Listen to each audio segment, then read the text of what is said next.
الحمد لله الذي هدانا لهذا وما كنا لنهتدي لولا أن هدانا الله والصلاة والسلام على أشرف رسل الله وعلى آله وأصحابه الفائزين برضا الله أما بعد أعوذ بالله من الشيطان الرجيم بسم الله الرحمن الرحيم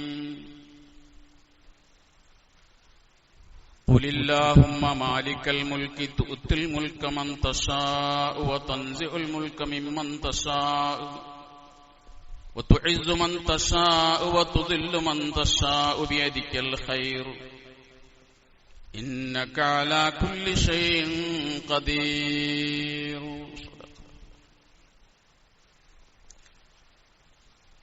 ബഹുമാന്യരായ സഹോദരങ്ങളെ, സത്യവിശ്വാസികൾ, കാരുണ്യവാനായ പടച്ച തമ്പുരാൻ നമ്മിൽ സംഭവിച്ച എല്ലാ ചെറുതും വലുതുമായ തെറ്റുകുറ്റങ്ങളും പുറത്തു മാപ്പാക്കി തരുമാറാകട്ടെ.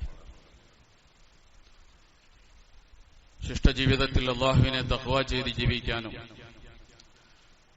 അവസാന മുഅ്മിനായി ലോകത്തോട് വിട പറയാനും അല്ലാഹു നമ്മെ എല്ലാവരെയും അനുഗ്രഹിക്കുമാറാകട്ടെ. നാളെ അവന്റെ ജന്നാത്തുൽ ഫിർദൗസിൽ അല്ലാഹു നമ്മെയും നമ്മുടെ മാതാപിതാക്കളെയും നമുക്ക് വേണ്ടപ്പെട്ടവരെയും അല്ലാഹു ഒരുമിച്ച് കൂട്ടി അനുഗ്രഹിക്കുമാറാകട്ടെ. രോഗികൾക്ക് അല്ലാഹു പരിപൂർണമായ ശിഫ നൽകി അനുഗ്രഹിക്കുമാറാകട്ടെ. അവർക്ക് അല്ലാഹു ആഫിയത്തും ഖുവ്വത്തും നൽകി അനുഗ്രഹിക്കുമാറാകട്ടെ. കടം കൊണ്ട് പ്രയാസപ്പെടുന്നവർക്ക് അല്ലാഹു കടം വീട്ടാനുള്ള മാർഗങ്ങൾ എളുപ്പമാക്കി കൊടുക്കുമാറാകട്ടെ. ലോകത്ത് പ്രയാസപ്പെടുന്ന മനുഷ്യർ, ഫലസ്തീനുകൾ ഉൾപ്പെടെ എല്ലാവർക്കും അല്ലാഹു ആശ്വാസവും സമാധാനവും സന്തോഷവും നൽകി അനുഗ്രഹിക്കുമാറാകട്ടെ.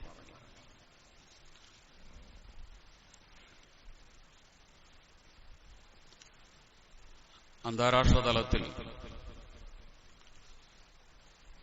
വളരെ പ്രസിദ്ധമായ ഒരു ഗവേഷണ ഏജൻസിയാണ് AC നിൽസൺ എന്ന് പറയുന്നത്. AC നിൽസൺ എന്ന ഗവേഷണ ഏജൻസി 2005 ഔട്ട്ലുക്ക് വാരികയുമായി ചേർന്നുകൊണ്ട് ഒരു അഭിപ്രായ സർവേ നടത്തുകയുണ്ടായി. അഭിപ്രായ സർവേയുടെ ടോപ്പിക് മനുഷ്യർക്ക് ഏറ്റവും ഉപകാരപ്പെടുന്ന വിഭാഗം ഏത് എന്നുള്ളതാണ്. ഈ ടോപ്പിക്കിലാണ് അവര് സർവേ നടത്തിയത്. ധാരാളം വിഭാഗങ്ങൾ നമുക്കിടയിലുണ്ട്. മത നേതാക്കളുണ്ട്, രാഷ്ട്രീയക്കാരുണ്ട്, സാമൂഹ്യ പ്രവർത്തകരുണ്ട്, സന്നദ്ധ പ്രവർത്തകരുണ്ട്, കച്ചവടക്കാരുണ്ട്. ഇങ്ങനെയുള്ള പല വർഗങ്ങളിൽ, പല വിഭാഗങ്ങളിൽ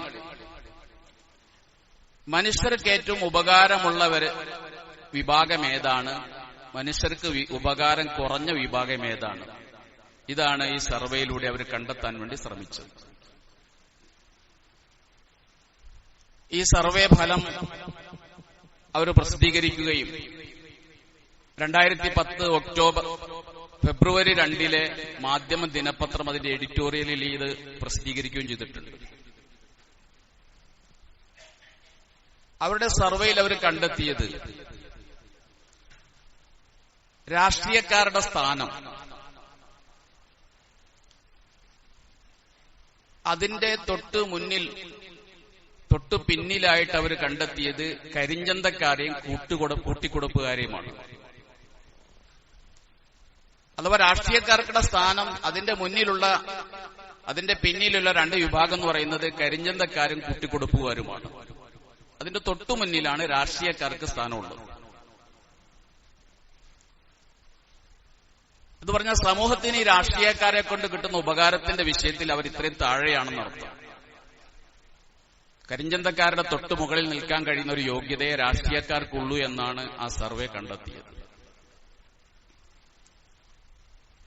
ജനങ്ങളുടെ പ്രതീക്ഷകൾ രാഷ്ട്രീയക്കാർ നിർവഹിക്കുന്നുണ്ടോ എന്ന ചോദ്യത്തിന് 75% ആളുകളും നൽകിയ മറുപടി ഇല്ല എന്നാണ്. രാഷ്ട്രീയക്കാർ ജനങ്ങളുടെ പ്രതീക്ഷകൾ നിറവേറ്റുന്നില്ല. 22% ആളുകളാണ് അതിന് ഉണ്ട് എന്ന് മറുപടി നൽകിയത്. 3% ആളുകൾ അതിൽ അഭിപ്രായങ്ങളില്ല എന്നാണ് രേഖപ്പെടുത്തിയത്. രാഷ്ട്രീയക്കാർക്ക് വ്യക്തിശുദ്ധിയില്ല എന്നും സ്വാർത്ഥ താൽപര്യങ്ങൾക്ക് വേണ്ടി അവർ പ്രവർത്തിക്കുന്നു എന്നും 53% ആളുകൾ ആ സർവേയിൽ അഭിപ്രായപ്പെടുകയുണ്ടായി. ഈ സർവേ നടക്കുന്നത് 20 വർഷം മുമ്പാണ്, 2005. അത്യാവശ്യം കൊള്ളാവുന്ന രാഷ്ട്രീയക്കാരൊക്കെ ഇവിടെ ജീവിച്ചിരുന്ന കാലത്ത് നടന്നൊരു സർവേയുടെ ഫലമാണിത്. 20 വർഷം പിന്നിട്ട് ഇന്നിങ്ങനെ ഒരു സർവേ നടത്തിയാൽ അതിന്റെ റിസൾട്ട് എന്തായിരിക്കുമെന്ന് നമുക്ക് ഊഹിക്കാവുന്നതേ ഉള്ളൂ. അമേരിക്കയുടെ 37ാമത്തെ പ്രസിഡന്റായിരുന്നു റിച്ചാർഡ് നിക്സൺ. റിപ്പബ്ലിക്കൻ പാർട്ടിയുടെ നേതാവാണ് അദ്ദേഹം. അദ്ദേഹം പ്രസിഡന്റായിരുന്ന സമയത്ത് അദ്ദേഹത്തിന്റെ വിദേശകാര്യ സെക്രട്ടറിയാണ് ഹെൻറി വിസിഞ്ചർ. ഈ ഹെൻറി വിസിഞ്ചർ ഒരിക്കൽ പറയുകയുണ്ടായി,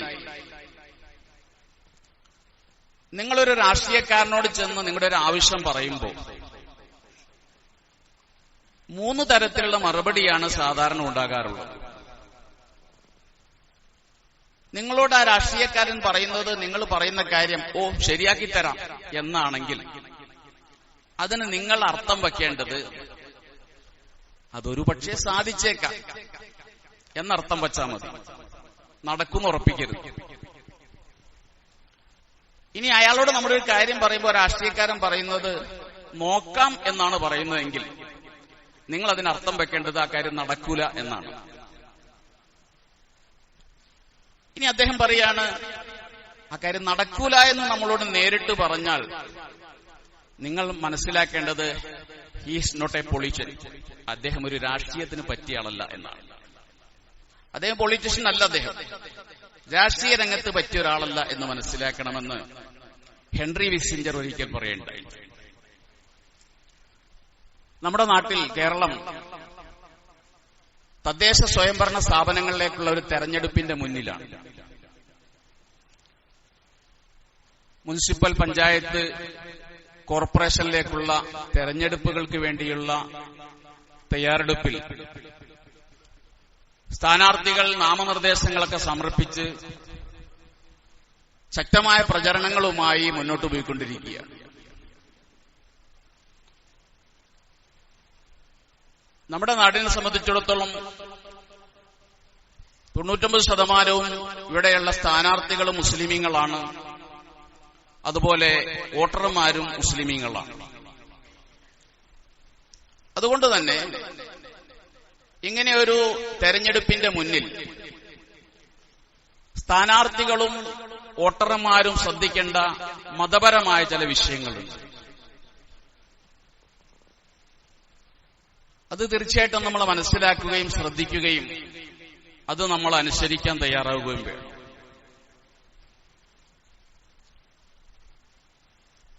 രാഷ്ട്രീയം എന്നുള്ളത് നമുക്ക് രാഷ്ട്രീയ രംഗത്ത് മാതൃക റസൂൽ സല്ലല്ലാഹു അലൈഹി വസല്ലം അവിടുത്തെ ഖലീഫമാരൊക്കെ തന്നെയാണ്. കേവലം ഒരു മതനേതൃത്വം മാത്രമല്ല റസൂലും അവിടുത്തെ ഖലീഫമാരും. നമുക്ക് മതം പഠിക്കേണ്ടതും സാമൂഹ്യം പഠിക്കേണ്ടതും സാമ്പത്തികം പഠിക്കേണ്ടതും രാഷ്ട്രീയം പഠിക്കേണ്ടതും റസൂലിൻ സല്ലല്ലാഹു അലൈഹി വസല്ലം തന്നെയാണ്. തന്നെയല്ല ദാവൂദ് നബി അലൈഹി ഇസ്ലാമിനെ പോലെ സുലൈമാൻ നബി അലൈഹി ഇസ്ലാമിനെ പോലെ ഒരേ സമയം പ്രവാചകനും ഭരണാധികാരിയുമായിരുന്ന പ്രവാചകന്മാർ ലോകത്തുണ്ടായിട്ടുണ്ട്. തിരുനബി സല്ലല്ലാഹു അലൈഹി വസല്ലം തന്നെ മദീനയിൽ ജീവിച്ച കാലഘട്ടത്തിൽ ഒരു രാഷ്ട്രത്തിന്റെ പ്രസിഡന്റാണ്. അവിടുന്ന് ഒരു രാഷ്ട്രീയം കൈകാര്യം ചെയ്യുന്നുണ്ട്. ശേഷം വന്ന 4 ഖലീഫമാർ അവരും ഒരു രാജ്യത്തിന്റെ ഭരണാധികാരികളായി തീർത്തും ഒരു രാഷ്ട്രീയം കൈകാര്യം ചെയ്ത ആളുകളായിരുന്നു എന്ന് നമുക്ക് മനസ്സിലാക്കാൻ കഴിയും. അതുകൊണ്ട് തന്നെ നമ്മുടെ രാഷ്ട്രീയ മാതൃക അവിടെ നിന്നാണ് നമ്മൾ പഠിക്കേണ്ടത്. നമ്മെ സംബന്ധിച്ചിടത്തോളം രാഷ്ട്രീയം എന്നുള്ളതും ഒരു ഇബാദത്ത് തന്നെയാണ്. ഇന്നമൽ അഅ്മാലു ബിന്നിയാത്ത്. ഒരു മുസ്ലിമായ മനുഷ്യൻ ചെയ്യുന്ന ഏത് കർമ്മവും അവന്റെ നിയ്യത്തുകൾക്കനുസരിച്ചാണ് അല്ലാഹു തആല അത് അംഗീകരിക്കുകയും സ്വീകരിക്കുകയും ചെയ്യുന്നത്. ഏത് നല്ല കർമ്മത്തെയും ഏതൊരു കർമ്മത്തെയും നല്ല നിയ്യത്ത് കൊണ്ടത് ഇബാദത്താക്കി തീർക്കാൻ കഴിയും.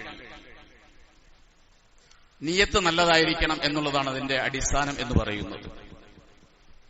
സാധാരണ നമ്മൾ പറയാറുള്ളൊരു കാര്യമുണ്ട്, രാഷ്ട്രീയത്തിൽ ദീൻ നോക്കിയാൽ നടക്കൂല.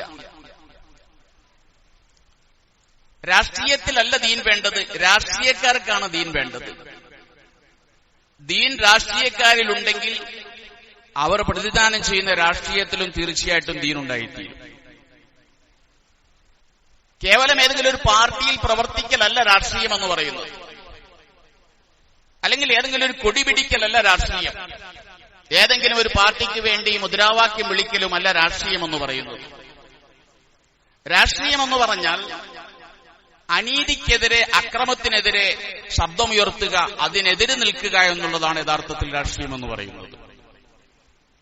അനീതി എവിടെ കണ്ടാലും, അക്രമം എവിടെ കണ്ടാലും അതിനെതിരെ നിൽക്കുക, അതാണ് യഥാർത്ഥ രാഷ്ട്രീയം. അതിനൊരു പാർട്ടിയില്ല, ഒരു കൊടി വേണമെന്നില്ല, ഒരു മുദ്രാവാക്യം വേണമെന്നില്ല. എന്നാൽ തന്റെ പാർട്ടി അനീതി ചെയ്താൽ അതിനെ ന്യായീകരിക്കുകയും എതിർ പാർട്ടിക്കാരൻ ചെയ്യുന്നതിനെ ചോദ്യം ചെയ്യാൻ തൊണ്ടയിടറുകയും ചെയ്യുന്നത് അത് നീതിബോധമല്ല, അതിന്റെ പേര് പാർട്ടി ബോധമെന്നാണ്. അതിനെ ഇസ്ലാം അംഗീകരിക്കുന്നില്ല. രാഷ്ട്രീയക്കാരന്റെ മനസ്സിലുണ്ടാകേണ്ടത് നീതിബോധമാണ്. ആര് തെറ്റ് ചെയ്താലും തെറ്റിനെ ഒരേ അർത്ഥത്തിൽ വിമർശിക്കാനും തെറ്റായി കാണാനുമുള്ള ഒരു നീതിബോധമാണ് തീർച്ചയായിട്ടും ഒരു രാഷ്ട്രീയക്കാരന് അടിസ്ഥാനപരമായി ഉണ്ടായിത്തീരേണ്ടത്. അത് വലിയൊരു ദർജയാണ്. അതുകൊണ്ടാണ് റസൂലുള്ളാഹി സ്വല്ലല്ലാഹു അലൈഹി വസല്ലം പറഞ്ഞത്, നാളെ അള്ളാഹുവിന്റെ അർശിന്റെ തണല് കിട്ടുന്ന 7 വിഭാഗം ആളുകളുണ്ട്. അർശിന്റെ തണലല്ലാതെ ഒരു തണലും അവിടെ ലഭ്യവുമല്ല. ഒന്നാമതായി റസൂൽ സ്വല്ലല്ലാഹു അലൈഹി വസല്ലം പരിചയപ്പെടുത്തിയത് ഇമാമുൻ ആദിലുൻ, നീതിമാനായ ഭരണാധികാരിയാണ്. ഒരു പഞ്ചായത്ത് മെമ്പറായി, ഒരു മുനിസിപ്പൽ കൗൺസിലറായി, അവിടെ മുതൽ ഇന്ത്യയുടെ രാഷ്ട്രപതി വരെയുള്ള അല്ലെങ്കിൽ പ്രധാനമന്ത്രി വരെയുള്ള അധികാര സ്ഥാനങ്ങളിൽ ഏതെങ്കിലും ഒന്നൊരാൾക്ക് കിട്ടി. തനിക്ക് കിട്ടിയ ഉത്തരവാദിത്തത്തിൽ താൻ നീതി പുലർത്തി എങ്കിൽ അർശിന്റെ തണലിലായിരിക്കും അവന്റെ സ്ഥാനം ഉണ്ടാകുക. മറ്റൊരു ഹദീസിൽ ഇങ്ങനെയുണ്ട്, പ്രകാശത്താലുള്ള പീഠങ്ങളിൽ അല്ലാഹു തആല അവരെ ഇരുത്തുകയും ചെയ്യും. അത്ര വലിയ ബഹുമതിയാണ് അധികാര സ്ഥാനത്തിരിക്കുന്ന ആളുകൾ നീതി പുലർത്തുമ്പോൾ അള്ളാഹുവിന്റെ അടുക്കൽ നാളെ ലഭിക്കാൻ വേണ്ടി പോകുന്നത്. ശിർക്ക് കഴിഞ്ഞാൽ റസൂൽ സ്വല്ലല്ലാഹു അലൈഹി വസല്ലം ഏറ്റവും കൂടുതൽ നമുക്ക് മുന്നറിയിപ്പ് നൽകിയത് അനീതിയെ കൂട്ടുനിൽക്കുന്നതിനെ കുറിച്ചാണ്. അനീതിയാണ് ശിർക്ക് കഴിഞ്ഞാൽ ഏറ്റവും വലിയ പാപമെന്ന് പറയുന്നത്. അതുകൊണ്ട് നബി തിരുമേനി സല്ലല്ലാഹു അലൈഹി വസല്ലം നീതിമാന്മാരെ ഇഷ്ടപ്പെട്ടു, നീതിയെ ഇഷ്ടപ്പെട്ടു, നീതിയുടെ കൂടെ നിന്നു റസൂൽ സല്ലല്ലാഹു അലൈഹി വസല്ലം. അനീതി ഒരിക്കലും റസൂൽ വച്ചുറപ്പിച്ചിട്ടില്ല. അപ്പോൾ ഈ അർത്ഥത്തിൽ ഒരു രാഷ്ട്രീയത്തിൽ പ്രവർത്തിക്കാൻ ഒരു പാർട്ടി വേണമെന്നില്ല, ഒരു അധികാരവും വേണമെന്നില്ല. അധികാരവും അന്തസ്സും എന്ന് പറയുന്നത് രണ്ടും ഒന്നല്ല. സാധാരണ നമ്മൾ മനസ്സിലാക്കാറുള്ള ഒരു കാര്യമാണ് അധികാരത്തിലുണ്ടെങ്കിലേ അന്തസ്സുണ്ടാകൂ എന്നുള്ള കാര്യം. ഖുർആൻ അതിനെതിരാണ്. വിശുദ്ധ ഖുർആൻ സൂറ ആല ഇംറാനിൽ അല്ലാഹു പറയുന്നത്, ഖുലില്ലാഹുമ്മ മാലിക്കൽ മുൽക്കി, ഖുൽ നബിയെ പറഞ്ഞു കൊടുക്കണം, അല്ലാഹുമ്മ അല്ലാഹുവേ മാലിക്കൽ മുൽക്കി, എല്ലാ അധികാരങ്ങളുടെയും മുകളിലിരിക്കുന്ന സർവാധികാരിയായ നാഥ, തുഅത്തിൽ മുൽക മൻ തശാ, നിനക്ക് തോന്നുന്നവർക്ക് നീ അധികാരം കൊടുക്കുന്നവനാണ്. അള്ളാഹു ഇഷ്ടപ്പെട്ടവർക്കല്ല അള്ളാഹു അധികാരം കൊടുക്കുക, അള്ളാഹുവിന് തോന്നുന്നവർക്ക് അള്ളാഹു അധികാരം കൊടുക്കും. ഒരാൾക്ക് അധികാരം കിട്ടി എന്നുള്ളത് അള്ളാഹുവിന് അയാളോട് ഇഷ്ടമുണ്ടെന്നുള്ളതിന്റെ അടയാളമല്ല. അങ്ങനെയാണ് ഖുർആൻ പറയുന്നത്. വതൻസിഉൽ മുൽക മിമ്മൻ തശാ, നിനക്ക് തോന്നുന്നവരിൽ നിന്ന് നീ അധികാരം എടുത്തു മാറ്റും. നിനക്ക് അനിഷ്ടമുണ്ടായതുകൊണ്ടല്ല ഒരാളെ അധികാരത്തിൽ നിന്ന് ഇറക്കുന്നത്. വതുഇസ്സു മൻ തശാ, നിനക്കിഷ്ടമുള്ളവരെ നീ അന്തസ്സ് കൊടുത്ത് അഭിമാനികളാക്കി തീർക്കും. വതുദില്ലു മൻ തശാ, നിനക്കിഷ്ടമുള്ളവരെ നീ നിന്ദ്യരാക്കി തീർക്കും. ഇത് പടച്ചവന്റെ ഇഷ്ടമാണ്, അവന്റെ തോന്നലാണ്. അള്ളാഹുവിന്റെ ഒരാളോട് ഇഷ്ടമുണ്ടായതുകൊണ്ട് അല്ലെങ്കിൽ ഒരാളോട് അനിഷ്ടമുണ്ടായതുകൊണ്ട് അതിന്റെ പേരിൽ അള്ളാഹു അധികാരം കൊടുക്കുകയോ കൊടുക്കാതിരിക്കുകയോ ചെയ്യൂല. ഇന്ന് നമ്മൾ ആലോചിച്ചു നോക്ക്, ഈ രാജ്യത്ത് കിട്ടാവുന്നതിൽ ഏറ്റവും വലിയ അധികാരത്തിലിരിക്കുന്ന ഒരു മനുഷ്യന്റെ പേര് നമ്മുടെ മനസ്സിലേക്ക് ഓർമ്മ വന്നാൽ ആ മനുഷ്യനോട് നമുക്ക് ഇഷ്ടമുണ്ടോ? ഈ രാജ്യത്തെ ബഹുഭൂരിപക്ഷം മനുഷ്യരും ഇഷ്ടപ്പെടാത്ത, മനസ്സുകൊണ്ട് ഇഷ്ടപ്പെടാത്ത ഒരാള് ഏറ്റവും വലിയ അധികാരത്തിലുണ്ട്. അപ്പൊ പടച്ചോന് ഇഷ്ടമുണ്ടായിട്ടാണോ അള്ളാഹു അദ്ദേഹത്തിന് അധികാരം കൊടുത്തത്? അല്ല. അധികാരം അള്ളാഹു കൊടുക്കുന്ന അള്ളാഹു തോന്നിയവർക്കാണ്, ഇഷ്ടമുള്ളവർക്കല്ല. അങ്ങനെ ആയിരുന്നെങ്കിൽ ആ മനുഷ്യനെ അള്ളാഹു ഇത്ര വലിയ അധികാരത്തിൽ ഇരുത്തുമായിരുന്നില്ല. അദ്ദേഹത്തിന്റെ ജീവിതത്തിൽ കിട്ടാവുന്ന ഏറ്റവും വലിയ അധികാരത്തിലാണത് ഇരിക്കുന്നത്. പക്ഷേ ഈ നാട്ടിലെ കൊച്ചുകുട്ടികൾ പോലും വെറുപ്പോടുകൂടിയാണ് അധികാരസ്ഥാനത്തെ ആ വ്യക്തിയെ കാണുന്നത്. അപ്പൊ അധികാരവും അഭിമാനവും തമ്മിൽ ബന്ധമില്ല എന്നാണ് പരിശുദ്ധ ഖുർആൻ ഇവിടെ സ്ഥാപിക്കാൻ വേണ്ടി ശ്രമിക്കുന്നത്. പക്ഷേ ഒരാൾക്കൊരു ചെറിയ അധികാരം കിട്ടി, ഒരു മുനിസിപ്പൽ കൌൺസിലർ ആകാൻ കഴിഞ്ഞു, ഒരു പഞ്ചായത്ത് മെമ്പറാകാൻ കഴിഞ്ഞു, അതിലൂടെ സമൂഹത്തെ സേവിക്കാൻ കഴിഞ്ഞാൽ അത് വലിയൊരു സേവനമാണ്. അതാണല്ലോ അബ്ദുല്ലാഹി ബിൻ അബ്ബാസ് റളിയല്ലാഹു തആല മദീന പള്ളിയിൽ ഇഅ്തികാഫിരിക്കുന്ന സമയമാണ് ഒരു വ്യക്തിയെ മദീന പള്ളിയിലേക്ക് കടന്നു ചെല്ലുന്നത്. അദ്ദേഹത്തിന്റെ മുഖത്ത് ദുഃഖം കണ്ട ഇദ്ദേഹം ചോദിച്ചു, എന്താണ് നിന്റെ മുഖത്തൊരു ദുഃഖം കാണുന്നത്? പറഞ്ഞു, എനിക്കൊരു കടബാധ്യതയുണ്ട്, അത് കൊടുക്കേണ്ട സമയം കഴിഞ്ഞു, വീട്ടാൻ എന്റെ കയ്യിലില്ല. അബ്ദുല്ലാഹി ബിൻ അബ്ബാസ് ഈ മനുഷ്യന്റെ കൂടെ കൈപിടിച്ച് മദീന പള്ളിയിലേക്ക് വെളിയിലിറങ്ങുകയാണ്. അപ്പോൾ ഇയാൾ ഓർമ്മപ്പെടുത്തി, അങ്ങ് ഇഅ്തികാഫിലാണല്ലോ. അപ്പോൾ അദ്ദേഹം പറഞ്ഞു, ഈ ഖബറിൽ കിടക്കുന്ന മനുഷ്യൻ പറയുന്നത് ഞാൻ കേട്ടിട്ടുണ്ട്. നബി സല്ലല്ലാഹു അലൈഹി വസല്ലം ഖബറിലേക്ക് ചൂണ്ടിയിട്ട്, ഒരു മനുഷ്യന്റെ ഒരു പ്രയാസം മാറ്റിക്കൊടുക്കൽ ഈ പള്ളിയിൽ 10 വർഷം ഇഅ്തികാഫിരിക്കുന്നതിനേക്കാൾ പുണ്യമുള്ള കാര്യമാണ്. നീ കടം കൊടുക്കാനുള്ള ആളോട് ഞാൻ സംസാരിച്ച് നിനക്കൊരു അവധി വാങ്ങിത്തരാം, അതിനുവേണ്ടിയാണ് ഞാൻ വരുന്നത്. ഒരു ചെറിയ സേവനം. ഈ സേവനം ഇഅ്തികാഫിനേക്കാൾ, മദീന പള്ളിയിലെ ഇഅ്തികാഫിനേക്കാൾ മഹത്തരമായി മാറുകയാണ്. അപ്പൊ എന്റെ മുനിസിപ്പൽ കൌൺസിലർ എന്ന സ്ഥാനം കൊണ്ട് ഈ നാട്ടിൽ ആർക്കെങ്കിലും ഒരു ഉപകാരം ചെയ്യാൻ കഴിഞ്ഞാൽ, ഒരു സേവനം ചെയ്യാൻ കഴിഞ്ഞാൽ, ഒരു മനുഷ്യന്റെ കാര്യം നിറവേറ്റി കൊടുക്കാൻ കഴിഞ്ഞാൽ, ഒരാളുടെ ഒരു പ്രയാസം മാറ്റിക്കൊടുക്കാൻ കഴിഞ്ഞാൽ അതൊരു വലിയ കാര്യം തന്നെയാണ്. അഹബ്ബുന്നാസി ഇലല്ലാഹി, അള്ളാഹുവിന് ഏറ്റവും ഇഷ്ടപ്പെട്ടത്, മനുഷ്യരിൽ അള്ളാഹുവിന് ഏറ്റവും ഇഷ്ടപ്പെട്ടത് അൻഫഉഹും ലിന്നാസ്, ജനങ്ങൾക്ക് ഉപകാരം ചെയ്യുന്നവരെയാണ്. മനുഷ്യർക്ക് എന്തെങ്കിലും പ്രയോജനം ചെയ്യുന്നവരെയാണ് പടച്ചോന് ഇഷ്ടം. കുറെ നിസ്കരിക്കും, കുറെ ഇഅ്തികാഫിരിക്കും, നോമ്പുടിക്കും, മനുഷ്യനൊരു ഉപകാരം ചെയ്യൂല, അവരോടല്ല പടച്ചോന് ഇഷ്ടം. മനുഷ്യ സേവനം അത് കൈമുതലാക്കിയ ആളുകളെയാണ് അല്ലാഹു സുബ്ഹാനഹു വ തആല ഇഷ്ടപ്പെടുന്നത്. അതുകൊണ്ട് ആ അർത്ഥത്തിൽ ഒരു മുനിസിപ്പൽ കൌൺസിലർ ആകാൻ കഴിഞ്ഞാൽ, ഒരു പഞ്ചായത്ത് മെമ്പറാകാൻ കഴിഞ്ഞാൽ അതൊക്കെ വലിയൊരു കാര്യം തന്നെയാണ്. തന്നെയല്ല, അധികാരമെന്നുള്ളത് പലപ്പോഴും നമ്മുടെ ആവശ്യവുമാണ്. പ്രത്യേകിച്ച് നമ്മുടെ ഇന്ത്യ പോലുള്ളൊരു രാജ്യത്ത് ന്യൂനപക്ഷങ്ങൾ, ഇന്നലെ പോലും UN റിപ്പോർട്ട് നമ്മൾ വായിച്ചു, ഇന്ത്യ രാജ്യത്ത് ന്യൂനപക്ഷങ്ങൾ വല്ലാത്ത അധസ്ഥിതാവസ്ഥയിലാണ്, വല്ലാത്ത വിവേചനം നേരിടുന്നെന്ന് ഏറ്റവും പുതിയ റിപ്പോർട്ട് പോലും UN വന്നിട്ടുണ്ട്. അതിൽ ഏറ്റവും അവഗണിക്കപ്പെടുന്ന സമൂഹം നമ്മളാണ്, മുസ്ലിമീങ്ങളാണ്. ഇവിടെ അധികാര ശക്തി എന്ന് പറയുന്നത് വളരെ വലുതാണ്. ഒരു MLA ആയി, ഒരു MP ആയി, പാർലമെന്റിലോ നിയമസഭയിലോ ഒക്കെ ന്യൂനപക്ഷങ്ങൾക്ക് വേണ്ടി, മർദ്ദിതർക്ക് വേണ്ടി ശബ്ദിക്കാൻ കഴിഞ്ഞാൽ ആ ശബ്ദം പടച്ചോന്റെ അടുക്കൽ വലിയ കൂലിയുള്ള ശബ്ദമാണത്. അതുകൊണ്ടല്ലേ തിരുനബി സല്ലല്ലാഹു അലൈഹി വസല്ലം പ്രാർത്ഥിച്ചത്, വജിഅല്ലി മില്ലദുങ്ക സുൽത്താനൻ നസീറ, പടച്ചവനെ എനിക്ക് നീ സഹായകമാകുന്ന അധികാരം തരണമേ. നബി പ്രാർത്ഥിച്ചതാണ്. മക്കയിൽ പ്രവാചകന് അധികാരമില്ല. പ്രവാചകൻ അധികാരത്തിന് വേണ്ടി പ്രാർത്ഥിച്ചു, എനിക്ക് ഈ സമൂഹത്തെ സഹായിക്കാൻ കഴിയുന്ന അധികാരം നൽകണേ പടച്ചോനെ.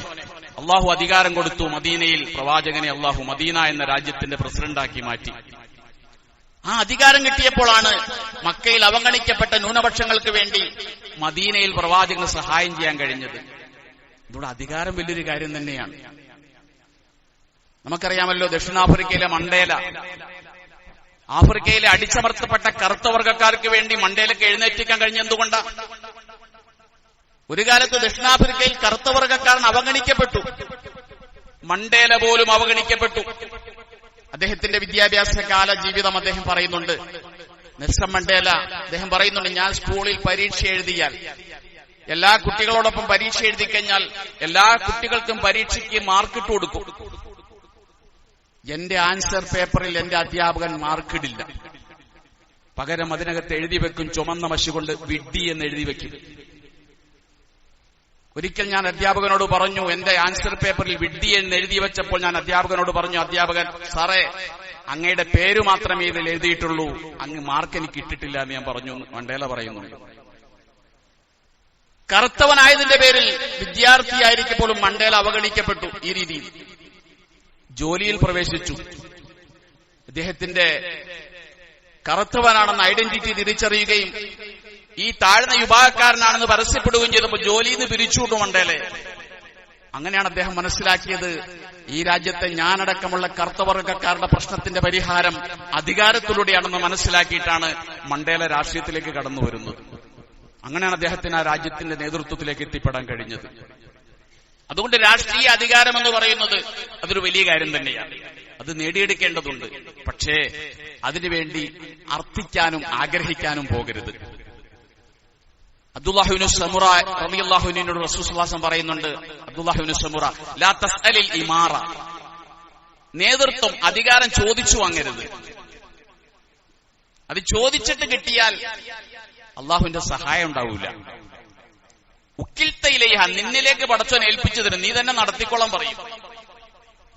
മറിച്ച് എല്ലാവരും കൂടി നിർബന്ധിച്ചു, അങ്ങ് ഈ വാർഡിലെ സ്ഥാനാർത്ഥിയാകണം. എല്ലാവരും നിർബന്ധിച്ചപ്പോ ഒഴിഞ്ഞു മാറാൻ നിവൃത്തിയില്ല, ഏറ്റെടുത്തു. അള്ളാഹുവിന്റെ സഹായം കൂടി ഉണ്ടാകും. നീ ആഗ്രഹിച്ചിട്ടും കുതികാല് വെട്ടിയിട്ടുമാണ് നിനക്ക് സ്ഥാനാർത്ഥിത്വം കിട്ടിയതെങ്കിൽ ഉക്കിൽത്ത, പടച്ചോൻ നിന്നെ തന്നെ ഏൽപ്പിക്കും, നീ നടത്തിക്കൊള്ളാൻ പറയും. അബൂദർ ഗിഫാരി റളിയല്ലാഹു അൻഹു റസൂലിനോട് ഒരിക്കൽ ചോദിക്കുന്നുണ്ട്, അലാ തസ്തഅമുൽനി യാ റസൂലല്ലാഹ്, എല്ലാവർക്കും എന്തെങ്കിലുമൊക്കെ അധികാരം കൊടുത്തല്ലോ നബിയെ, എന്നെ എവിടെയെങ്കിലും ഒരു അധികാരത്തിൽ ഏൽപ്പിച്ചുകൂടെ എന്ന് ചോദിച്ചു. അവിടെ പ്രവാചകൻ സ്വല്ലല്ലാഹു അലൈഹി വസല്ലം പറഞ്ഞത്, ഇന്നക ലഈഫുൻ, അബൂദർ നീ ഒരു ദുർബലനാണ്. വഇന്നഹ അമാന, അധികാര സ്ഥാനം എന്ന് പറയുന്നത് ഒരു അമാനത്താണ്. അത് നിനക്ക് നിർവഹിക്കാൻ കഴിഞ്ഞില്ലെങ്കിൽ വഇന്നഹ നദാമത്തുൻ യൗമൽ ഖിയാമ, അന്ത്യനാളിൽ ഖേദിക്കേണ്ടി വരും. ഈ അധികാരത്തിന്റെ പേരിൽ നാളെ പടച്ചവന്റെ മുന്നിൽ കൈകടിക്കേണ്ടി വരുമെന്ന് അബൂദർ ഗിഫാരി റളിയല്ലാഹു അൻഹുവിനോട് വിശ്വാസികൾ പറയുന്നു. അല്ലാഹുവിന്റെ റസൂൽ പറഞ്ഞു, മാമിൻ ഇമാമിൻ, ഒരു അധികാരി, ഒരു ഭരണാധികാരി, ഒരു വാർഡ് കൗൺസിലർ, അദ്ദേഹത്തിന്റെ അടുക്കൽ യഗ്ലിഖു ബാബഹു ദൂന ദവിൽ ഹാജ, ആ വാർഡിലെ ഒരാൾ ഒരു ആവശ്യവുമായി വന്നു വാർഡ് മെമ്പറുടെ അടുക്കൽ. ഫഅഗ്ലക, അപ്പോൾ അവൻ വാതിലടച്ചു. ആ കൗൺസിലർ ആ പരിഗണിച്ചില്ല, തന്റെ വാർഡിൽ നിന്നും പരാതിയുമായി വന്ന ഒരാളുടെ അപേക്ഷ പരിഗണിച്ചില്ല എങ്കിൽ യഗ്ലിഖുല്ലാഹു അബ്വാബ സമാഇ ദൂന ഹാജതിഹി, ഈ വാർഡ് മെമ്പറുടെ ആവശ്യങ്ങളുടെ മുന്നിൽ അള്ളാഹു അവന്റെ ആകാശത്തിന്റെ കവാടങ്ങൾ അടച്ചു കളയും. ഇയാളുടെ ആവശ്യം പടച്ചോ നിർവഹിച്ചു കൊടുക്കൂല. കാരണം ഈ വാർഡിലെ മുഴുവൻ അംഗങ്ങളുടെയും ഉത്തരവാദിത്തം ഏറ്റെടുത്താണ് ഇയാൾ വോട്ട് മേടിച്ച് കൗൺസിലറായത്. എന്നിട്ട് ജനസേവനത്തിന് ഇയാൾ തയ്യാറല്ലെങ്കിൽ ഇയാളുടെ ആവശ്യങ്ങൾക്ക് മുമ്പിൽ പടച്ചതമ്പുരാൻ ആ കവാടം അടച്ചു കളയുമെന്ന് റസൂലുള്ളാഹി സ്വല്ലല്ലാഹു അലൈഹി വസല്ലം. മൻ വലിയ മിൻ അംരി ഉമ്മത്തി ഷൈഅ, ആരെങ്കിലും ഈ സമുദായത്തിന്റെ എന്തെങ്കിലും ഉത്തരവാദിത്തം ഏറ്റെടുത്തിട്ട് അത് നിർവഹിച്ചില്ല എങ്കിൽ പടച്ചവനെ, അവനോട് നീ കരുണ ചെയ്യരുത്, നിർവഹിക്കുന്നവന് നീ കരുണ ചെയ്യണമേ, നീ മയം കാണിക്കണമേ എന്ന് പ്രവാചകൻ എന്റെ വീട്ടിലിരുന്ന് പ്രാർത്ഥിക്കുന്നു ഞാൻ കേട്ടിട്ടുണ്ടെന്ന് സയ്യിദത്തുന ആയിഷ റളിയല്ലാഹു തആല.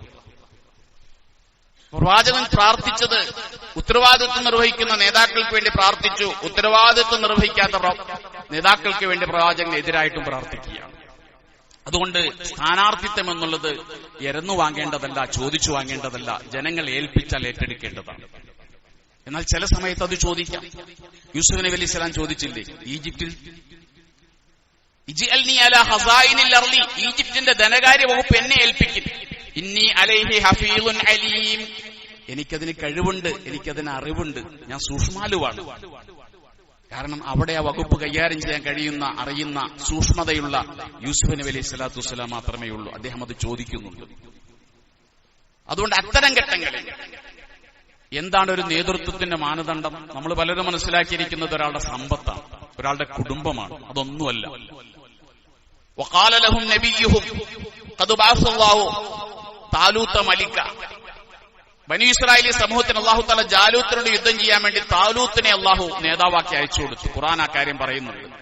താലൂത്താണ് നിങ്ങളുടെ നേതാവെന്ന് ബനി ഇസ്രായേലോട് പറഞ്ഞപ്പോൾ ബനി ഇസ്രായേലോട് പറഞ്ഞു, അന്നാലഹുൽ മുൽക്കു അലൈന, താലൂത്ത് എങ്ങനെ ഞങ്ങളുടെ നേതാവാകും?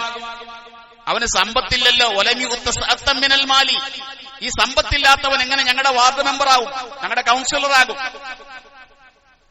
ഞങ്ങളുടെ നേതാവാകും? അപ്പോൾ അള്ളാഹു പറഞ്ഞു, നേതൃത്വത്തിന്റെ യോഗ്യത എന്ന് പറയുന്നത് സമ്പത്തല്ല, കുടുംബവുമല്ല, അവന് ഞാൻ കഴിവ് നൽകിയിട്ടുണ്ട്, അറിവ് നൽകിയിട്ടുണ്ട്. അപ്പൊ കഴിവും അറിവുമാണ് നേതൃത്വത്തിന്റെ ഗുണമെന്ന് പറയുന്നത്. അതിനപ്പുറത്ത് നമ്മുടെ മനസ്സിലുള്ള മാനദണ്ഡങ്ങളൊന്നും അല്ലാഹു സുബ്ഹാനഹു വ തആല നേതൃത്വത്തിന് മാനദണ്ഡങ്ങളായി പരിഗണിച്ചിട്ടില്ല. അതുകൊണ്ട് തന്നെ എന്റെ പ്രിയപ്പെട്ട സ്ഥാനാർത്ഥികൾ, നിങ്ങളോട് ചുരുങ്ങിയ വാക്കുകളിൽ പറയാനുള്ളത്, വളരെ ശക്തമായ മത്സരം നമ്മുടെ നാടുകളിൽ നടക്കുകയാണ്. ഈ പഞ്ചായത്ത് തെരഞ്ഞെടുപ്പിന്റെ അല്ലെങ്കിൽ മുനിസിപ്പൽ തെരഞ്ഞെടുപ്പിന്റെ ഒരു പ്രത്യേകത എന്ന് പറഞ്ഞാൽ നമുക്കറിയാവുന്ന ആളുകളാണ് ഇവിടുത്തെ സ്ഥാനാർത്ഥികൾ. മറ്റൊന്നും നമുക്ക് അറിവില്ല, ബന്ധമില്ല. ഈ നാട്ടിൽ തന്നെ നമുക്കറിയാവുന്ന, നമ്മുടെ ഇടയിലുള്ള, നമുക്ക് സുപരിചിതരായ ആളുകളാണ് എല്ലാ പക്ഷത്തും സ്ഥാനാർത്ഥികളായി നിന്ന് മത്സരിക്കുന്നത്. അവിടെ നമ്മൾ വളരെ ശ്രദ്ധിക്കണം. സ്ഥാനാർത്ഥികളും ശ്രദ്ധിക്കണം, വോട്ടർമാരും ശ്രദ്ധിക്കണം. സ്ഥാനാർത്ഥികളെ സംബന്ധിച്ചിടത്തോളം നമ്മുടെ ദീൻ വിട്ടുള്ള ഒരു കളിയും നിങ്ങളിത് കളിക്കരുത്. രാഷ്ട്രീയത്തിന് വേണ്ടി കളവ് പറയരുത്. എതിർ സ്ഥാനാർത്ഥിയെക്കുറിച്ച് കളവ് പ്രചരിപ്പിക്കരുത്. കള്ളം പറയൽ ഹറാമാണ്. രാഷ്ട്രീയത്തിലും ഹറാമാണ്, മതത്തിലും ഹറാമാണ്. എതിർ സ്ഥാനാർത്ഥിയെക്കുറിച്ച് ഇല്ലാ കഥകൾ പ്രചരിപ്പിക്കരുത്. ഗീബത്ത് പറയരുത്, നമീമത്ത് പറയരുത്, അത് എഴുതരുത്, പ്രചരിപ്പിക്കരുത്, സോഷ്യൽ മീഡിയയിൽ വിടരുത്. തെറ്റാണത്. നിങ്ങൾ ഒരുപക്ഷെ അതുകൊണ്ട് ഇവിടെ ജയിച്ചേക്കാം, അള്ളാഹുവിന്റെ കോടതിയിൽ നിങ്ങൾ തോക്കും. അതുകൊണ്ട് അത്തരത്തിലുള്ള ഗീബത്ത്, നമീമത്ത് എത്ര കൃത്യമായി റസൂൽ സ്വല്ലല്ലാഹു അലൈഹി വസല്ലം നിർവചിച്ചു തന്നു. ഒരാളെ കുറിച്ച് ഉള്ളത് പറയലാണ് ഗീബത്ത്. ഒരു സ്ഥാനാർത്ഥിയെ കുറിച്ച് ഉള്ളത് പറയൽ ഗീബത്താണ്. ഇല്ലാത്തത് പറയുന്നതിന്റെ പേര് ബുഹ്താൻ എന്നാണ്, അപരാധമെന്നാണ്. അത് അതിനേക്കാൾ ഗൗരവമാണ്. ബോഡി ഷെയ്മിങ് നടത്തരുത്. സഫിയ റളിയല്ലാഹു തആല അൻഹയെ കുറിച്ച് ആയിഷ ബി ഒരിക്കൽ പറഞ്ഞു, ഇന്നഹാ ഖസീറ, ഇങ്ങനെ കാണിച്ചിട്ട് അവൾ ചെറിയ പെണ്ണാണെന്ന് പറഞ്ഞു, പൊക്കം കുറവാണ്. നബി സല്ലല്ലാഹു അലൈഹി വസല്ലം പറഞ്ഞു, ആയിഷ, നീ ആ പറഞ്ഞ വാക്കുണ്ടല്ലോ, അത് കടലിൽ കൊണ്ടുപോയി മുക്കിയാൽ കടൽ വെള്ളം മുഴുവനും ദുർഗന്ധം വമിക്കും. അത്ര വലിയ അപരാധമാണ്, തെറ്റാണ് നീ ആ സഫിയെ കുറിച്ചാണ് പറഞ്ഞത്. ഒരാളുടെ ബോഡി ഷെയ്മിങ് നടത്തരുത്. ഒരാളെ കുറിച്ച് ഇല്ലാത്തത് പറയും, ഉള്ളതുപോലും പറയരുത്. അതുപോലും ഈ രാഷ്ട്രീയത്തിന് വേണ്ടി നമുക്ക് അനുവദിക്കപ്പെട്ടിട്ടില്ല. ഒരാളുടെയും വ്യക്തിത്വത്തെ ഹത്യ ചെയ്യരുത്. വ്യക്തിഹത്യ രാഷ്ട്രീയത്തിലും പാടില്ല. നബി സല്ലല്ലാഹു അലൈഹി വസല്ലം ഒരിക്കൽ കഅബയെ നോക്കിക്കൊണ്ട് പറയുന്നൊരു വാക്കുണ്ട്, നമ്മൾ ശ്രദ്ധിക്കണം. നാം ഈ തിരിഞ്ഞിരിക്കുന്ന പരിശുദ്ധമായ കഅബ, ലോകത്തെ കോടിക്കണക്കിന് മുസ്ലിമീങ്ങളുടെ കേന്ദ്രമാണ് കഅബ. ആ കഅബ തവാഫ് കഴിഞ്ഞിട്ട് ഒരിക്കൽ റസൂൽ സല്ലല്ലാഹു അലൈഹി വസല്ലം കഅബയുടെ പരിസരത്ത് നിന്നുകൊണ്ട് കഅബയിലേക്ക് ചൂണ്ടിക്കൊണ്ട് പറയുന്നൊരു വാക്കുണ്ട്, ഓ കഅബ, നീ എത്ര പവിത്രമാണ്, നീ എത്ര പരിശുദ്ധമാണ്. പക്ഷേ നിന്നേക്കാൾ പരിശുദ്ധമാണ് ഒരു മനുഷ്യന്റെ അഭിമാനം എന്ന് പറയുന്നത്. കഅബയേക്കാൾ വിലയുണ്ട് ഒരു മനുഷ്യന്റെ അഭിമാനത്തിന്. അതുകൊണ്ട് ഒരാളുടെയും അഭിമാനം, അത് ഇലക്ഷന്റെ പേരിലാണെങ്കിലും രാഷ്ട്രീയത്തിന്റെ പേരിലാണെങ്കിലും, ഒരാളുടെ അഭിമാനത്തെ പിച്ച് ചീന്തരുത്. അതുകൊണ്ട് ഇവിടെ ജയിച്ചാലും നിങ്ങൾക്ക് പരലോകത്ത് ജയിക്കാൻ കഴിയില്ല. അതുപോലെ നിറവേറ്റാൻ കഴിയാത്തൊരു വാഗ്ദാനം ഒരാളോടും ചെയ്യരുത്. ഞാൻ ഈ വാർഡിനെ മുഴുവനും അങ്ങനെയാക്കാം ഇങ്ങനെയാക്കാം, കഴിയാത്തൊരു വാഗ്ദാനം ചെയ്യരുത്. അത് മുനാഫിഖിന്റെ ലക്ഷണമാണ്. ആയത്തുൽ മുനാഫിഖ് സലാസ, കപടവിശ്വാസിയുടെ മൂന്ന് ലക്ഷണങ്ങളിൽ ഒന്നായി പറഞ്ഞത് സംസാരിച്ചാൽ കളവ് പറയുക, വാഗ്ദാനം ചെയ്താൽ ലംഘിക്കുക. തെരഞ്ഞെടുപ്പ് സമയത്ത് ഇങ്ങനെയൊക്കെ പറയും, അവിടെ എങ്ങനെയാക്കി തരാം ഇങ്ങനെയാക്കി തരാം എന്നൊക്കെ പറയും, ഒന്നും നടപ്പാക്കി കൊടുക്കൂല 5 കൊല്ലം കൊണ്ട്. ഇത് മുനാഫിഖിന്റെ ലക്ഷണമാണ്. കഴിയാത്ത വാഗ്ദാനങ്ങൾ നടത്തരുത്. അതേപോലെ തന്നെ വനിതാ സ്ഥാനാർത്ഥികൾ, നമുക്കറിയാം സംവരണമുള്ളതിന്റെ പേരിൽ വനിതാ സ്ഥാനാർത്ഥികൾ മത്സരിക്കൽ നിർബന്ധമായിരിക്കുകയാണ്. മുസ്ലിം പെണ്ണുങ്ങൾക്ക് പൊതുരംഗത്ത് പ്രവർത്തിക്കുന്നതിന് വിരോധമൊന്നുമില്ല. പക്ഷേ അവർക്ക് നിശ്ചയിക്കപ്പെട്ട ആ ചട്ടക്കൂടുകൾ അവർ പാലിക്കണം. സ്ഥാനാർത്ഥി ആയതിന്റെ പേരിൽ അതിനകത്ത് കൃത്യമായി പ്രത്യേക ഒരു ഇളവൊന്നും ഉണ്ടാവില്ല.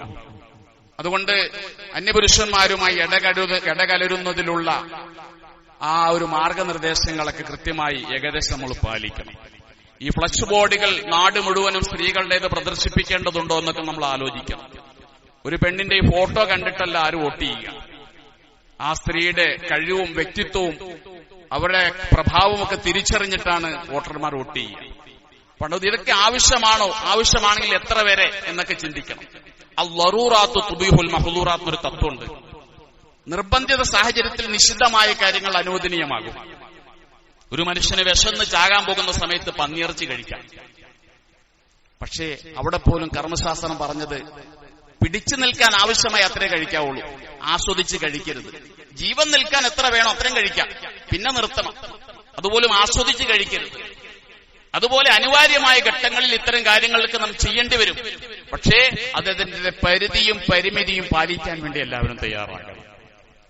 ഒരാളെ അള്ളാഹു തആല വിജയിപ്പിച്ചിട്ടുണ്ടെങ്കിൽ അതിന്റെ പേരിൽ അമിതമായി ആഹ്ലാദിക്കേണ്ടതില്ല. അയാൾ മനസ്സിലാക്കണം, അള്ളാഹു എന്നെ അധികാരം കൊണ്ട് പരീക്ഷിക്കുകയാണ്.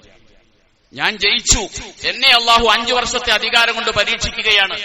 ഈ പരീക്ഷണത്തിൽ ഞാൻ ജയിച്ചില്ലെങ്കിൽ എനിക്ക് നരകമാണെന്ന് ജയിക്കുന്ന സ്ഥാനാർത്ഥികൾ തിരിച്ചറിയണം. പരാജയപ്പെടുന്ന സ്ഥാനാർത്ഥികൾ ദുഃഖിക്കേണ്ടതില്ല. ആ പരാജയം എന്ന് പറയുന്നത് ആത്യന്തികമായ ഒരു പരാജയമല്ല, ആ പരീക്ഷണത്തിൽ ഞാൻ വിജയിച്ചു എന്ന് മനസ്സിലാക്കുകയും വേണം. ഖാലിദ് ഇബ്നു വലീദ് റളിയല്ലാഹു തആല അൻഹു, അബൂബക്കർ സിദ്ദീഖ് റളിയല്ലാഹു അൻഹു ഖലീഫയാകുന്ന സമയം അദ്ദേഹം സ്ഥലത്തില്ല, യമനിലാണ് അദ്ദേഹം കുറച്ച് താമസിച്ചാണ് വന്നത്. അബൂബക്കറിന്റെ ബൈഅത്ത് കഴിഞ്ഞു. ഖാലിദ് റളിയല്ലാഹു അൻഹു ബൈഅത്ത് ചെയ്യാൻ കുറച്ച് താമസിച്ചു പോയി. പിന്നീട് അദ്ദേഹത്തെ ഷാമിലേക്കുള്ള യുദ്ധസൈന്യത്തിന്റെ നേതാവായി തെരഞ്ഞെടുത്തു. ഉമർ റളിയല്ലാഹു തആല വിയോജനം രേഖപ്പെടുത്തി. ഉമർ റളിയല്ലാഹു അൻഹു പറഞ്ഞു, ഖാലിദിനെ നേതൃസ്ഥാനത്ത് ആക്കരുത്, ഖാലിദിനെ മാറ്റണം. അവസാനം ഉമർ റളിയല്ലാഹു തആല അൻഹുവിന്റെ ഇതിൽ ഖാലിദ് റളിയല്ലാഹു അൻഹു നേതൃസ്ഥാനത്ത് മാറ്റുന്നുണ്ട്. അപ്പോൾ ഖാലിദ് പറഞ്ഞൊരു മറുപടിയുണ്ട്, എന്നെ നിങ്ങൾ നേതാവാക്കിയപ്പോൾ ഞാൻ സന്തോഷിച്ചിട്ടില്ല, ഇന്ന് നിങ്ങൾ എന്നെ നേതൃസ്ഥാനത്ത് മാറ്റിയപ്പോൾ എനിക്കിട്ട് ദുഃഖവുമില്ല. രണ്ടും ഒരേപോലെ സ്വീകരിക്കുന്നവനാണ് ഖാലിദ് എന്ന് പറഞ്ഞ ഖാലിദിന്റെ മറുപടിയായിരിക്കണം നമ്മുടെ സ്ഥാനാർത്ഥികൾക്ക് തീർച്ചയായിട്ടും ഉണ്ടായിത്തീരേണ്ടത്. വോട്ടർമാരെ സംബന്ധിച്ചിടത്തോളം ഇത്രയും പ്രധാനപ്പെട്ട ഒരു തെരഞ്ഞെടുപ്പ് നടക്കുമ്പോൾ നമ്മൾ ചിന്തിക്കേണ്ടത് വോട്ടെന്ന് പറയുന്ന ഒരു അമാനത്താണ്. നാളെ അള്ളാഹുവിന്റെ മേൽ ചോദ്യം ഉണ്ടാകും. രണ്ട് മലക്കുകളെ അള്ളാഹു ചുമതലപ്പെടുത്തിയിട്ടുണ്ട്, റഖീബ് അതീദ്. ഈ മലക്ക് എല്ലായിടത്തും ഉണ്ടാവും. പോലീസ് സ്റ്റേഷനിലേക്ക് കയറുമ്പോൾ മലക്ക് മാറൂല. വോട്ട് ചെയ്യുന്നത് മലക്ക് കാണും. മലക്കുകളെ മറയ്ക്കാൻ ഒന്നിനും കഴിയില്ല. നമ്മുടെ നിലപാടുകൾ തീർച്ചയായിട്ടും പടച്ചോന്റെ ചോദ്യം ചെയ്യപ്പെടും. നീ ഏത് രാഷ്ട്രീയ പാർട്ടിയിൽ പ്രവർത്തിച്ചു? അവരുടെ നിലപാടെന്തായിരുന്നു? എന്തിനാണ് നീ സഹായിച്ചത്? നീ ആർക്കാണ് വോട്ട് ചെയ്തത്? എല്ലാ കാര്യങ്ങളും ഒരു വിശ്വാസിയായ ഒരു മനുഷ്യന്റെ എല്ലാ കാര്യങ്ങളെക്കുറിച്ചും വിചാരണ ഉണ്ടാകും. അതുകൊണ്ട് വോട്ട് ഇതിനകത്ത് ഒഴിവാകുന്ന ആരും വിചാരിക്കേണ്ട. വോട്ടൊരു അമാനത്താണ്. അതെങ്ങനെ ചെയ്യണം? എന്റെ വ്യക്തിപരമായ നേട്ടങ്ങളല്ല ആരും പരിഗണിക്കേണ്ടത്. എനിക്ക് ഉപകാരം ഉണ്ടായി, അതുകൊണ്ട് ഇനി ആ വോട്ട് ചെയ്തേക്കാം. ഈ നാട്ടിൽ മതേതരത്വം, ജനാധിപത്യം നിലനിൽക്കണം, അതിനാര് സഹായകമാണ്? ഈ നാടിന്റെ മതസൗഹാർദ്ദം നിലനിൽക്കണം, അതിനാര് സഹായകമാണ്? ഈ നാടിന്റെ വികസനം ഉണ്ടാകണം, അതിനാര് സഹായകമാണ്? ഈ രാജ്യത്തിന്റെ മതവിഷയങ്ങൾ, മതേതര വിഷയങ്ങൾ ആര് നല്ല നിലക്ക് കൊണ്ടുപോകും? ഇത്തരത്തിലുള്ള പൊതുകാര്യങ്ങളാണ് ചിന്തിക്കേണ്ടത്. വ്യക്തിപരമായ നേട്ടങ്ങളോ വ്യക്തിപരമായി ലഭിച്ച പൈസയോ ഇതിന്റെ പേരിലൊക്കെ വോട്ട് ചെയ്യാൻ തീരുമാനിച്ചാൽ തന്നിലേൽപ്പിക്കപ്പെട്ട അമാനത്തിൽ വഞ്ചന കാണിച്ചു എന്നാണ് അതിനെക്കുറിച്ച് പറയേണ്ടി വരിക. അതുകൊണ്ട് വോട്ടർമാരും ഇത്തരം കാര്യങ്ങൾ സൂക്ഷിക്കണം. അതോടൊപ്പം തന്നെ നാം ഇവർക്ക് തിരുത്തും കരുത്തും നൽകാൻ തയ്യാറാകണം. അത് നമ്മുടെ ബാധ്യതയാണ്. നേതൃത്വത്തെ തിരുത്തണം. ഒരു സ്ഥാനാർത്ഥിയെ കൌൺസിലറായി ഒരാളെ തെരഞ്ഞെടുത്താൽ 5 വർഷക്കാലം തോന്നിയാസം കാണിക്കാനുള്ളതല്ല അധികാരം. തിരുത്താനുള്ള ഉത്തരവാദിത്വം വോട്ടർമാർക്കുണ്ട്. തിരുത്തേണ്ടത് തിരുത്തണം. കരുത്തു കൊടുക്കേണ്ടവർക്ക് കരുത്തു കൊടുക്കണം. വിമർശനത്തിൽ നിന്ന് ആരും ഒഴിവല്ല, ആരെയും വിമർശിക്കാം. ഉമർ ഇബ്നുൽ ഖത്താബ് റളിയല്ലാഹു അൻഹു അദ്ദേഹത്തെ ഖലീഫയായി തെരഞ്ഞെടുക്കപ്പെട്ടു. ആദ്യം ചെയ്ത പ്രഖ്യാപനമുണ്ട്. പ്രസംഗത്തിൽ അദ്ദേഹം പറയുന്നുണ്ട്, ഞാൻ ഇന്ന് നിങ്ങളുടെ ഖലീഫയായി തെരഞ്ഞെടുക്കപ്പെട്ടിരിക്കുകയാണ്. ഞാൻ നബിയുടെ സുന്നത്തനുസരിച്ചും എന്റെ മുൻഗാമി അബൂബക്കറിന്റെ രീതി അനുസരിച്ചും ഞാൻ ഭരണം നടത്തും. തെറ്റ് കണ്ടാൽ നിങ്ങൾ തിരുത്തി തരണം, എന്നെ നിങ്ങൾ തിരുത്തണം. അപ്പോൾ സദസ്സിൽ നിന്നൊരു സഹാബി വാളുമായി എഴുന്നേറ്റിട്ട് പറഞ്ഞു, ഉമറെ, നീ വ്യതിചലിച്ചാൽ നിന്നെ തിരുത്തുന്നത് ഈ വാളുകൊണ്ടായിരിക്കും. ഉടനെ ഉമർ റളിയല്ലാഹു അൻഹു പറഞ്ഞു, അൽഹംദുലില്ലാഹ്, ഈ ഉമറിനെ തിരുത്താൻ, വാളുകൊണ്ട് തിരുത്താൻ ഈ സമുദായത്തിൽ ഒരാളെ സൃഷ്ടിച്ച പടച്ചതമ്പുരാന് സ്തുതി എന്ന് പറഞ്ഞുകൊണ്ട് ആ വിമർശനത്തെ സ്വീകരിച്ചയാളാണ് ഖലീഫ ഉമർ ഇബ്നുൽ ഖത്താബ് റളിയല്ലാഹു അൻഹു. തിരുത്തേണ്ടത് തിരുത്തി തന്നെ പോകണം, ആരെയും തിരുത്താം. സയ്യിദുനാ റസൂൽ സല്ലല്ലാഹു അലൈഹി വസല്ലം യമനിൽ നിന്ന് കിട്ടിയ ഒരു സ്വത്ത് വിതരണം ചെയ്യാണ്. കുറച്ചാളുകൾക്ക് കിട്ടി, കുറച്ചുപേർക്ക് കിട്ടിയില്ല. കിട്ടാത്ത ആളുകൾ നബിയെ വിമർശിച്ചു. നബിയോട് പറഞ്ഞു, മാ അദൽത, മുഹമ്മദ് നീ നീതി കാണിച്ചിട്ടില്ലാട്ടോ. നബിയുടെ മുഖത്ത് നോക്കിയൊരാൾ പറയാണ്, നീ നീതി കാണിച്ചിട്ടില്ല. പ്രവാചകൻ ചോദിച്ചു, ഇല്ല മഅദിൽ ഫമയ്യദിൽ, എടോ ഞാൻ നീതി കാണിച്ചില്ലെങ്കിൽ ലോകത്താരാ നീതി കാണിക്കുക? ലോകത്ത് നീതി പഠിപ്പിക്കാൻ വേണ്ടി വന്നവനല്ല ഞാൻ. അപ്പോൾ അയാൾ പറഞ്ഞു, ഇത്തഖില്ല, നീ പടച്ചോനെ സൂക്ഷിക്കണം കേട്ടോ മുഹമ്മദേ. നബി ചോദിച്ചു, ഈ മനുഷ്യരുടെ കൂട്ടത്തിൽ ഏറ്റവും അള്ളാഹുവിനെ തഖ്വ ചെയ്യുന്ന ആൾ, പേടിക്കുന്ന ആൾ ഞാനല്ലയോ? ഞാൻ അള്ളാഹുവിനെ പേടിച്ചില്ലെങ്കിൽ ആരല്ലാഹിനെ പേടിക്കാൻ? ഖാലിദ് ഇബ്നു വലീദ് റളിയല്ലാഹു അൻഹു ഇത് കേട്ടുകൊണ്ട് നിൽക്കുന്നുണ്ട്. അദ്ദേഹം ചോദിച്ചു, നബിയെ, ഞാൻ അവന്റെ തലയെടുക്കട്ടെ? ആ മനുഷ്യന്റെ സ്വഭാവം, ശരീരപ്രകൃതി ഹദീസിൽ വരുന്നുണ്ട്. കണ്ണ് തള്ളിയ മനുഷ്യൻ, നെറ്റിത്തടം ഉയർന്ന മനുഷ്യൻ, തിങ്ങിയ താടിയുള്ളയാള്, കണങ്കാലിന് മുകളിലേക്ക് മുണ്ടും കയറ്റിവിടുത്തിയ ആള്. കണ്ടാൽ നല്ലൊരു ആബിദിന്റെ രൂപമുണ്ട്. ഞാൻ അവന്റെ തലയെടുക്കട്ടെ എന്ന് ഖാലിദ് ചോദിച്ചപ്പോൾ റസൂലുള്ളാഹി പറഞ്ഞത്, വേണ്ട ഖാലിദ്, അയാൾ നിസ്കരിക്കുന്നയാളായിരിക്കാം. ഖാലിദ് ചോദിച്ചു, എത്ര കപടന്മാരായ നിസ്കാരക്കാരുണ്ട് നബിയെ, ഈ നിസ്കാരം ഒന്നും ഉള്ളിലേക്ക് കടക്കാത്ത എത്ര കപടന്മാരുണ്ട്, അക്കൂട്ടത്തിൽ ഒരാളായിക്കൂടെ? വിശ്വാസം, വേണ്ട ഖാലിദേ, ഇയാളിൽ നിന്നും ഒരു സമൂഹം പിന്നീടുണ്ടാകും. അവർ ഖുർആൻ ഓതുന്നവരായിരിക്കും. തൊണ്ടയ്ക്ക് കീഴ്പോട്ട് ഖുർആൻ ഇറങ്ങുകയില്ല. ഖവാരിജുകളുടെ നേതാവായ ആ മനുഷ്യൻ പിന്നെ ദുൽ ഖുവൈസറത്തു തമീമി എന്ന് പറയുന്ന മനുഷ്യനായിരുന്നു അത് ഈ ചോദ്യം ചെയ്തത്. റസൂലിനെ പോലും ചോദ്യം ചെയ്തിട്ടുണ്ട്. ആരെയും വിമർശിക്കാം, ആരെയും തിരുത്താനുള്ള അധികാരമുണ്ട്. ആ തിരുത്തുണ്ടായിത്തീരണം. ഈ സാക്ഷാൽ ഉമറല്ലേ ഒരിക്കൽ മദീന പള്ളിയുടെ മിമ്പറിലേക്ക് ഖുതുബയ്ക്ക് കയറി, പ്രസംഗിക്കാൻ വേണ്ടി കയറി. നിശബ്ദമായ സദസ്സിൽ നിന്നും ചില ആളുകൾ പറഞ്ഞു, ഉമറെ, നിന്റെ പ്രസംഗം നിർത്ത്, നിനക്ക് ഈ മിമ്പറിൽ നിന്ന് പ്രസംഗിക്കാൻ യോഗ്യതയില്ല, ഞങ്ങൾക്ക് ചില സംശയങ്ങളുണ്ട്. ഉമർ റളിയല്ലാഹു അൻഹു തന്റെ സംസാരം നിർത്തിയിട്ട് ചോദിച്ചു, എന്താണ് നിങ്ങളുടെ പ്രശ്നം? അവര് പറഞ്ഞു, നീ അനീതി കാണിച്ചു, നീ അഴിമതി കാണിച്ചിട്ടുണ്ട്. അഴിമതിയെക്കുറിച്ച് ഇനി പറയാതെ അതിന് ഞങ്ങളുടെ സംശയ നിവാരണം നടത്താതെ എന്റെ പ്രസംഗം വേണ്ട. എന്താണ് ഞാൻ കാണിച്ച അഴിമതി? പൊതുമുതൽ അനാഥയുടെ സമ്പത്ത് പോലെയാണെന്ന് പറഞ്ഞ ഉമറിനെയാണ് അഴിമതിയുടെ പേരിൽ ചോദ്യം ചെയ്യുന്നത്. ഉമറിനോട് അവർ പറഞ്ഞു, ഇന്നലെ പൊതുമുതലിൽ നിന്നും എല്ലാവർക്കും വസ്ത്രം വിതരണം ചെയ്തല്ലോ, ഒരേ വസ്ത്രമാണ് എല്ലാവർക്കും കൊടുത്തത്, അതുപോലൊന്നാണ് നിനക്കും കിട്ടിയത്. പക്ഷേ ഇന്ന് നീ ധരിച്ചിരിക്കുന്ന ഈ വസ്ത്രം, ഞങ്ങൾക്ക് കിട്ടിയ വസ്ത്രം കൊണ്ട് ഞങ്ങൾ ഉടുപ്പ് തയ്ച്ചപ്പോൾ ഞങ്ങളുടെ മുട്ടിന് താഴെ എത്തുന്നുള്ളൂ, നിന്റെ വസ്ത്രം കണങ്കാല് വരെ എത്തുന്നുണ്ട്, ഇതെവിടെ നിന്ന് കിട്ടി? നീ അഴിമതി നടത്തിയതല്ലേ എന്ന് ചോദിച്ചു. കിസ്റയും കൈസറും പേര് കേട്ടാൽ വിറയ്ക്കുന്ന, ഞെട്ടിവിറയ്ക്കുന്ന ഖലീഫ ഉമർ ആ മെമ്പറിൽ നിന്നുകൊണ്ട് കരഞ്ഞുകൊണ്ട് പറഞ്ഞു, ഈ സംഭവം ഞാൻ നിങ്ങളോട് വിശദീകരിക്കാം, പക്ഷെ എനിക്കിതിന് സാക്ഷികളില്ല, ഇത് പറയേണ്ടത് എന്റെ മകനാണ്, അബ്ദുള്ളയാണ്. ഉമർ ചോദിച്ചു, സദസ്സിൽ എന്റെ മകനുണ്ടോ, അബ്ദുള്ളയുണ്ടോ? അബ്ദുള്ള മുന്നോട്ട് വന്നു, പറഞ്ഞു, മോനെ നീ പറഞ്ഞു കൊടുക്ക്. അബ്ദുള്ള പറഞ്ഞു, സഹാബാക്കളെ, ഇന്നലെ എല്ലാവർക്കും ഒരു വസ്ത്രം കിട്ടി, എനിക്കും കിട്ടി, എന്റെ ഉപ്പയ്ക്കും കിട്ടി. ഞങ്ങൾ കുട്ടികൾക്ക് കിട്ടിയത് ചെറിയ വസ്ത്രമായിരുന്നു. ഞാൻ എന്റെ വസ്ത്രം ഉപ്പയ്ക്ക് കൊടുത്തു, ഉപ്പ അത് കൂട്ടി തുന്നിയിട്ടാണ് ഈ കണങ്കാല് വരെ എത്തിയത്. ഇത് പറഞ്ഞപ്പോഴാണ് സദസ്സ് നിശബ്ദമാവുകയും ഉമറിനെ പ്രസംഗിക്കാൻ അനുവദിച്ചത്. അതുകൊണ്ട് തന്നെ ഏതൊരാളെയും തിരുത്താനുള്ള അവകാശമുണ്ട്. തിരുത്തേണ്ടടുത്ത് തിരുത്തി തന്നെ പോകണം.